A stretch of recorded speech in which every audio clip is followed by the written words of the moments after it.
નમસ્કાર વિદ્યાર્થી મિત્રો, હું છું અલ્પેશ પીજડિયા. ઇઝી ઇંગ્લિશ ચેનલમાં આપનું હાર્દિક સ્વાગત છે. વિદ્યાર્થી મિત્રો, તમે ઘણા સમયથી જેની રાહ જોતા હતા તેવી એક સરસ મજાની ભરતી આવી ગઈ. 4304 જગ્યા અને આ પરીક્ષા જે લેવાનાર છે થોડા ફેરફાર સાથે, નામ જ આખું અલગ આવી ગયું, CCE કમ્બાઇન્ડ કોમ્પિટિટિવ એક્ઝામ. હવે આ એક્ઝામની ખાસિયત એ છે કે સરકારે થોડું વિચાર્યું કે ભાઈ આપણે ગોખણપટ્ટીવાળા જે ઉમેદવારો છે એની જગ્યાએ બૌદ્ધિક રીતે, તાર્કિક રીતે જે સક્ષમ હોય તેવા ઉમેદવારોને લેવા જોઈએ. એટલે એણે ફેરફાર જે કર્યા એમાં એક તો છે કે આપણે જે OMR ઘૂંટીને જે પેલું કરતા હતા એની જગ્યાએ MCQ બેઝડ જ એક્ઝામ રાખી છે, પરંતુ કમ્પ્યુટરાઇઝડ એક્ઝામ છે. એટલે તમારે એક્ઝામ આપવાની છે એ પણ આજની લેટેસ્ટ ટેકનોલોજી સાથે આપવાની છે. સાથે સાથે હવે જે ગોખણપટ્ટીવાળા વિષયો હતા એને આમાં ક્યાંય સમાવેશ કરવામાં આવ્યો નથી. જે CCE છે એટલે કે એની પ્રાઇમરી જે એક્ઝામ છે, પ્રિલિમિનરી એક્ઝામ છે, એમાં કોઈ પણ પ્રકારના એવા વિષયોનો સમાવેશ નથી કર્યો. તમારે મેથ્સ રિઝનિંગ 70 માર્ક્સનું, ગુજરાતી 15 માર્ક્સનું અને 15 માર્ક્સનું છે એ ઇંગ્લિશ. અને આ ઇંગ્લિશ એટલા માટે તમારા માટે અગત્યનું બની જાય કે પહેલા ફેઝમાં જ એને લઈ લીધું છે. હવે એક અગત્યની બાબત સાથે સાથે કહી દઉં કે અમે તમને ઘણી વખત કહેતા હતા કે સત્ય છે એ પરેશાન થઈ શકે પરંતુ પરાજિત નહીં. ઘણા બધા લોકો છે એ ઇંગ્લિશને ઇગ્નોર કરતા હતા અને તમારા જેવા જે સ્માર્ટ લોકો છે એ ઇઝી ઇંગ્લિશને ફોલો કરતા હતા. આ ચેનલ ઉપર તમે જો સબસ્ક્રાઈબ કરેલું જ છે તો તમારે કંઈ કરવાની જરૂર નથી. તમારા મિત્રોને વિડીયો શેર કરી દેજો, જોયા પછી કરજો, વાંધો નહીં. પણ અત્યારે જ વિડીયોને લાઈક કરી દો. અમે તમારા માટે જ મહેનત કરીએ છીએ તો એક લાઈક તો મળી જાય ને. સાથે સાથે અગત્યની બાબત એ કહી દઉં કે એવું કહેવાય છે કે વિદેશી ભાષા અને આપણો ડર, ગુજરાતીઓનું અંગ્રેજી નબળું છે આવું તમે સાંભળ્યું હશે.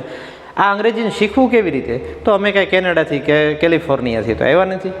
કેવી રીતે શીખી શકાય એની સંપૂર્ણ સ્ટ્રીક છે એ ઇઝી ઇંગ્લિશમાં છે.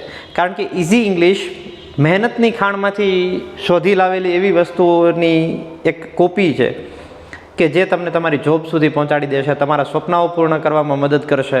અને આઈ હોપ કે તમે તમારી પર્સનાલિટી પણ એની સાથે ડેવલપ થઈ જ જશે આ એક્ઝામની પ્રિપેરેશન કરશો તો. પરંતુ મહત્ત્વની બાબત એ છે કે હવે સર પ્રિપેરેશન કેવી રીતે કરવી? અમે તો ક્યારેય ઇંગ્લિશને આટલું બધું ઇમ્પોર્ટન્સ આપ્યું નહોતું. જે ચેનલ ઉપર છે એ અથવા તો જે નથી એને સુધી વિડીયો પહોંચાડશો તો મહત્ત્વની બાબત એ છે કે આટલું બધું ઇમ્પોર્ટન્સ હવે છે તો અમે કેવી રીતે લડી શકીએ? ઘણા બધાના ફોન કોલ્સ મળ્યા. હું તમને એક સિમ્પલ વસ્તુ કહું કે તમે બોડી બિલ્ડઅપ કરવા ઈચ્છો હો તો રોજની 18 કલાક પ્રેક્ટિસ કરવાથી જરૂરી નથી કે તમારું બોડી બને, એની જગ્યાએ બગડી પણ શકે.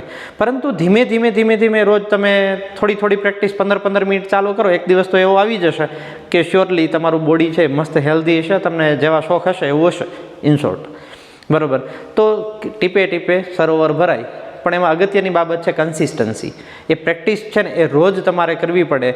અને ઇઝી ઇંગ્લિશમાં પાયાથી માંડી અને એડવાન્સ લેવલના તમામ વર્ડ્સ ને આ બધી વસ્તુનો સમાવેશ થઈ ગયો છે. હવે તમને ખબર છે કે સેકન્ડ એડિશન આપણી આવી ગઈ છે.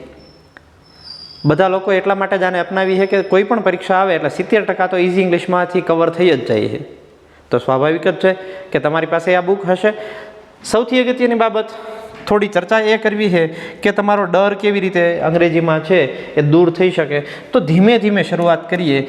ટીપે ટીપે સરોવર ભરાય આવું જે કહીએ છીએ કે ધીમે ધીમે બોડી બિલ્ડઅપ કરવાની વાત કરી એ છે. આ બધાનો સાર એક જ છે કે આપણે શરૂઆત કરીએ. હવે માની લો કે 2B ના રૂપો છે ઇંગ્લિશમાં, એ તમને સેન્ટેન્સ લખવાના થાય. હવે તો 10 માર્ક્સનો ટ્રાન્સલેશન છે. આજે એક કામ કરીએ, ટ્રાન્સલેશન ઉપર જોઈ લઈએ થોડું. તમને 5 વાક્યો આપીશ જે તમારે કોમેન્ટમાં એનું ઇંગ્લિશ લખવાનું છે. ખાલી તમારું ઇંગ્લિશ ચેક તો કરો, એક મસ્ત મજાનો એવો પ્રયત્ન તો કરો. તમે એવા ઉમેદવારો છો કે જેણે 10મું પાસ કર્યું છે, જેણે 12મું પાસ કર્યું છે, 100 માર્ક્સનું ડિસ્ક્રિપ્ટિવ ઓલરેડી લખીને તમે આવ્યા છો. તો એક એવો પ્રયત્ન કેમ ના થઈ જાય? સાચા દિલથી હો, સાચા દિલથી. 12th ફેલ પિક્ચર જોઈ લેજો એક વખત ના જોયું હોય તો. બરાબર. સાચા દિલથી જો પ્રયત્ન કરવામાં આવે ને તો કોઈ પણ અઘરી પરીક્ષાઓ છે એ કદાચ હું માનું છું ત્યાં સુધી સરળતાથી પાસ થઈ શકે. અને આવી જ કંઈક કથા છે એ તમારી પણ લખાઈ શકે. હું તો માત્ર એટલું કહું છું કે ટુ બીના રૂપોમાં આપણે માત્ર ને માત્ર વર્તમાન કાળના લઈએ તો એમ, ઇઝ અને આર. આનો મતલબ એવો થાય કે વર્તમાનમાં કંઈક છે એવું દર્શાવવાની વાત થાય. દાખલા તરીકે મારે એવું કેવું છે કે હું છું, તો હું સાથે શું આવે? એટલે કે હુંનું આઈ, અને આઈ સાથે શું આવે? એમ. સાથે સાથે વી, યુ, તે, આની સાથે શું આવશે? આર. કોઈ બહુવચન કરતા હશે તો પણ એની સાથે આર લઈ લેવાનો છે. એ જ રીતે હી, શી, ઈટ અને કોઈ એકવચન નામ હોય તો આની સાથે તમે શું લઈ લેશો? ઇઝ. હું તમને સિમ્પલ કહી દઉં, આ બધું ઇઝી ઇંગ્લિશમાં આપેલું છે. અને હું કહું છું કે ઇઝી ઇંગ્લિશ તમે બુક લઈ લો. અમારા ચેપ્ટર વાઇઝ વિડીયો આવશે, એને પ્રેક્ટિસ કરાવશું. એટલે તમારે એસે રાઇટિંગમાં કોઈ વાંધો નહીં આવે, પ્રિસાઇઝ રાઇટિંગમાં વાંધો નહીં આવે, ટ્રાન્સલેશનમાં તો બિલકુલ વાંધો નહીં આવે, જે 10 માર્ક્સનું છે. એટલે આમ ટોપિક વાઇઝ બધું જ લખવા માટે થઈને તમારી પાસે આ બુક હશે તો કદાચ તમારું કામ છે એ સરળતાથી એ પૂરું થઈ શકશે. અને જેના માટે તમારે વધારે પડતી કોઈ ફીસ નહીં ભરવી પડે. અમારી તો ચેનલ ઉપર બધું ફ્રી છે, પરંતુ તમારે ખાલી એક બુક ખરીદવાની છે અને આ બુકમાં તમામ જે વસ્તુ આપેલી છે એને રીડ કરવાની છે, ફોલો કરવાની છે. અને સાથે સાથે તમને આપેલા સેન્ટેન્સ છે અને તમારે કોમેન્ટમાં આન્સર લખતો જવાનો છે. અને છતાંય કાંઈ પ્રશ્ન થાય તો આ મારો પર્સનલ મોબાઈલ નંબર છે, ગમે ત્યારે કોલ કરી શકો છો, પરંતુ ખાસ કરીને સાંજે 9 વાગ્યા પછી ઓછો.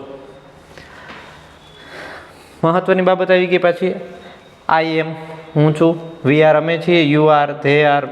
અને બહુવચનમાં માન લો કે આપણે કીધું કે સ્ટુડન્ટ્સ આર, તો સ્ટુડન્ટ્સ બહુવચન થઈ ગયું તો આર. તો હવે આપણે સમજીએ ટ્રાન્સલેશન માટે આપણે શું કરી શકીએ. તો કે હવે તમારે કેવું છે કે હું ઊંચો છું, તો આઈ એમ ટોલ. બસ મૂકવાનું શું થયું? ઊંચું એટલે શું થાય? ટોલ. હવે કોઈકને કીધું કે હું જાડો છું, તો તમને જાડાની ઇંગ્લિશમાં શું કહેવાય ખબર જ છે? હા, વિચારો, લખો. લખવું જરૂરી છે મિત્રો, ખાસ યાદ રાખજો. કોમ્પિટિટિવ એક્ઝામ છે, 100 માર્ક્સનું છે. તમે જ્યારે 10મા 12માની પરીક્ષા આપી ત્યારે એક પણ પ્રકારના બાના કાઢવાને બદલે જરૂરી હતું એ તમામ વસ્તુ છે એ ઉપલબ્ધ કરી લીધું હતું. એટલા માટે તમે આ બંને પરીક્ષાઓ સરળતાથી પાસ કરી જ ગયા હતા. અને બસ આવી જ ખાલી સરળતા સાથે અને આવી જ એક મહેનત સાથે એક પ્રયત્ન થઈ જાય તો આ તમારી મેઇન્સ પણ નીકળી જશે. પ્રિલિમ્સ તો થઈ જ જવાની છે, કારણ કે બધા પાસે ઇઝી ઇંગ્લિશ છે. અને આઈ હોપ કે તમને વધારેમાં વધારે માર્ક્સ આવે. બરાબર. સાથે સાથે દરેક મુદ્દાને સમજો. અને આપણે અત્યારે કોમેન્ટમાં જણાવશું જેટલા વાક્યો છે. હવે શું કરવાનું છે ખબર પડી કે હવે આટલા જે સર્વનામો છે એની જગ્યાએ નામ હોય તો સર શું કરવાનું? બરાબર. આઈ એમ એટલે હું છું એ સમજાઈ ગયું. હવે મેં કીધું કે તેઓ આપણા પડોશી છે, તો તેઓ એટલે શું થયું? They are. હવે આપણા પડોશી એટલે આપણા એટલે અવર, અને પડોશીને શું કહેવાય? નેબર. તેણી સુંદર છે, તેણી એટલે શું થયું? શી. શી સાથે શું આવે? ઇઝ. અને સુંદરને શું કહેવાય? છોકરાઓને ખબર જ હશે, વેરી બ્યુટીફુલ બોલતા હોય, પણ બોલાય બ્યુટીફુલ. અહીંયા એમાં વિશેષણ એડ કરી દે. એટલે ખાસ યાદ રાખજો. એ જ રીતે વાત છે કે કોઈ પણ પોઈન્ટ છે એને બસ આવી રીતે સમજવાનો છે. હવે નાનકડો એવો ટોપિક જે છે જેને મેં તમને ટ્રાન્સલેટ કરવા માટે આપેલો છે. શું કીધું? વૃક્ષો આપણા મિત્રો છે. વૃક્ષોને શું કહેવાય? કરો યાદ. યાદ જ છે, લખો. બરાબર. આપણા મિત્રો છે. તેઓ દયાળુ છે. દયાળુને ઇંગ્લિશમાં શું કહેવાય? અચ્છા, નથી આવડતું? એમાં હેલ્પ કરી દો એક. ઘણા કહેશે કે એ નથી આવડતું એટલે કોમેન્ટ નથી કરવી, પણ મારે તમને શીખડાવવું એ ફિક્સ છે. દયાળુ એટલે શું થશે? કાઇન્ડ. આ વાર્તા સરળ છે. હવે સરળનું ખબર જ છે શું થાય? ઇઝી. આપણો પ્રદેશ સમૃદ્ધ છે. પ્રદેશનું શું કહેશો તમે? રિજિયન. બરાબર. સમૃદ્ધને શું કહેવાય? પ્રોસ્પરસ. આવા શબ્દો જો નહીં આવડે તો તકલીફમાં મુકાઈ જશું. એટલા માટે જ ઇઝી ઇંગ્લિશ ચેનલ ઉપર રોજ આવવાનું છે, રોજ શીખવાનું છે અને ઇઝી ઇંગ્લિશ પણ ખરીદવાની છે. સાથે સાથે અંગ્રેજી અઘરું નથી. અઘરું નથી. વાક્યરચના છે, નકાર છે, તો તમારે કોનો ઉપયોગ કરવો પડશે? નોટનો. આ નોટનો ઉપયોગ ક્યાં કરવો સર? ઇઝી ઇંગ્લિશમાં અમે તમને આપી દીધો છે કે એમિઝાર પછી શું મુકાય? નોટ. અને જો કદાચ શું અંગ્રેજી અઘરું છે આવો પ્રશ્ન પૂછવો હોય તો એમિઝાર ક્યાં મુકાય? એનો આ ચેનલ ઉપર વિડીયો પણ છે અને આમાં સંપૂર્ણ માહિતી છે. હવે આ વિડીયોને લાંબો નથી ખેંચવો. આગળના કોર્સિસમાં તમને હકાર નકાર પ્રશ્નાર્થ છે એ બનાવવાનું અમે શીખડાવીશું, પરંતુ જો આ વિડીયોમાં સારામાં સારા વ્યૂઝ આવશે અને સાથે સાથે તમે વ્યૂઝ કેટલા એવા એ મહત્ત્વના નથી, પણ જેણે વિડીયો જોયો છે એ કોમેન્ટમાં તમારા પ્રશ્નો લખવાનો, એટલે કે તમને જે આપેલું હોમવર્ક છે એ કરવાનો પ્રયત્ન કરશો તો અમને આવા મફતમાં વિડીયો બનાવી અને કેટલા ગરીબ છોકરાઓ છે એનું ભલું કરવું એ પસંદ છે. તો આઈ હોપ કે એવા મિત્રોને શેર કરી દેજો, અને અત્યારે તમે લાઈક કરી જ દીધો હશે. અને જે મિત્રોને CCE માટે કઈ બુકો વાંચવી એનું કન્ફ્યુઝન છે તો એના માટે આખું પેકેજ તૈયાર કરેલું છે, જેમાં રિઝનિંગ, વ્યાકરણ, ઇંગ્લિશ વ્યાકરણ અને ગણિત. આની બેસ્ટ બુક છે એ ફક્ત ને ફક્ત તમને 1575 ને બદલે 1125માં મળશે ને 450 રૂપિયાનું ફ્લેટ કેશબેક ડિસ્કાઉન્ટ મળી જશે. એટલે કે તમારે આ ચૂકવવાના જ નથી, તમારા ખીચામાંથી ચૂકવવાના જ નથી, એમને ફક્ત ચૂકવવાના છે 1125 રૂપિયા. તો આ પણ માહિતી છે એ તમે તમારા મિત્રોને શેર કરી દેજો. આભાર.